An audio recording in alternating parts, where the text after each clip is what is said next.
Hello there, welcome to this brand new YouTube channel called A Thinking Bean, which is hosted by me, Martin Kentish, where I get to talk about all sorts of interesting things and hopefully you find interesting too. Now, the topic of this one is going to be wealth inequality.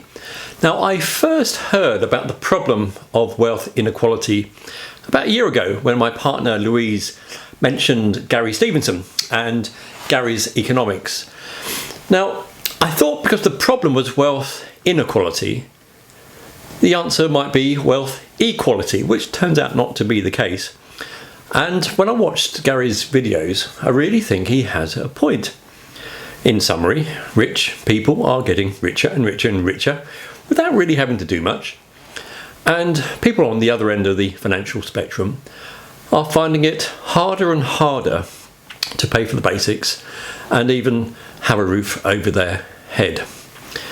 Now, this really was brought into focus when a friend of mine who's a painter decorator asked me to help him out in a job in Norwich.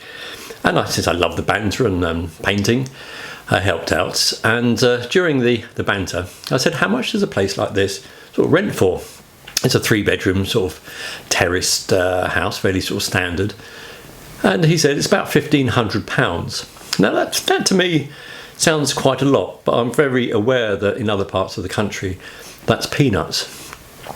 But he also went on to say, well, the landlord also owns another 6 houses in this quite small close in Norwich, and that equates, in my mind, to about what, £10,500.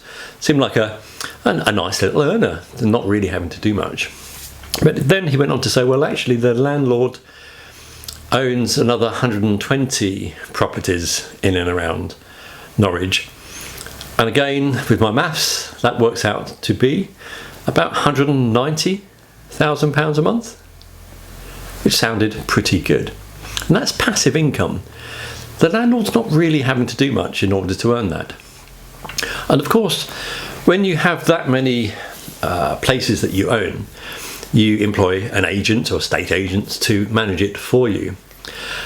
And of course, their role is to find a tenant and charge as much as possible because they take a percentage as a sort of management fee.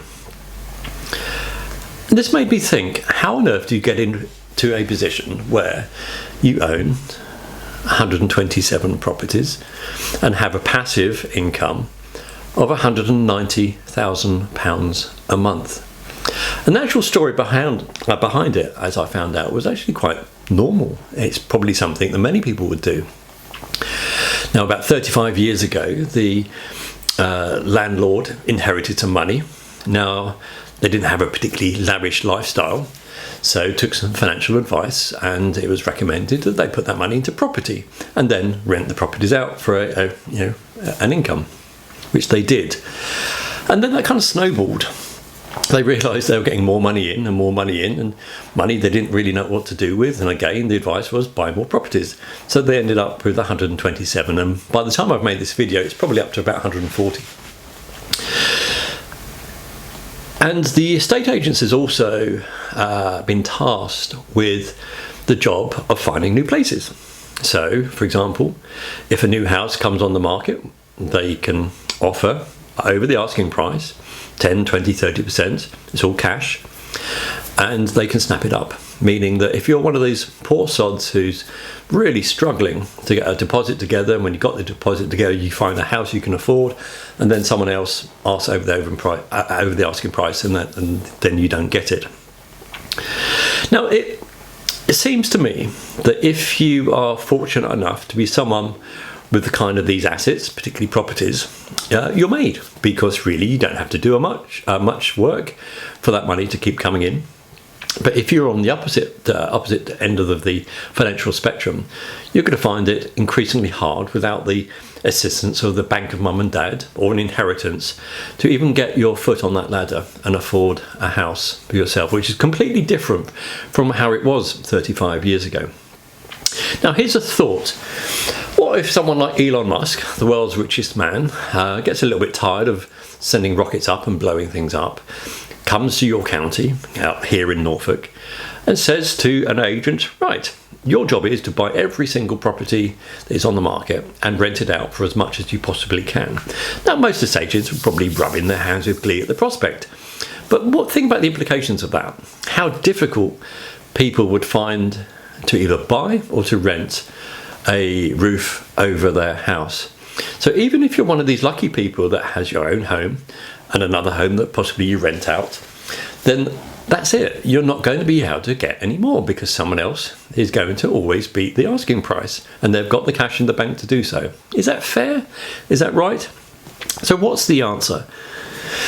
There's no easy answer, is there? Because if you leave it to free market economics, it's going to stay exactly the same.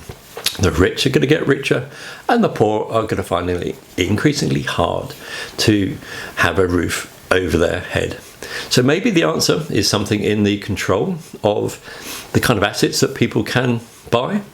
So rather than hollowing out entire communities, which we have seen here in Norfolk quite a lot, the holiday home kind of thing, maybe some controls in place can make investing in alternative like business startups or new technologies or whatever becomes more attractive than simply snapping up assets and renting them out. So over to you. If you've got any comments, please like the video, share it, do whatever you need to do on YouTube to get the word out. But I think it's a really important issue. And I want to say thank you for taking the time to listen to me jabber on for a bit. Thank you very much. Bye now.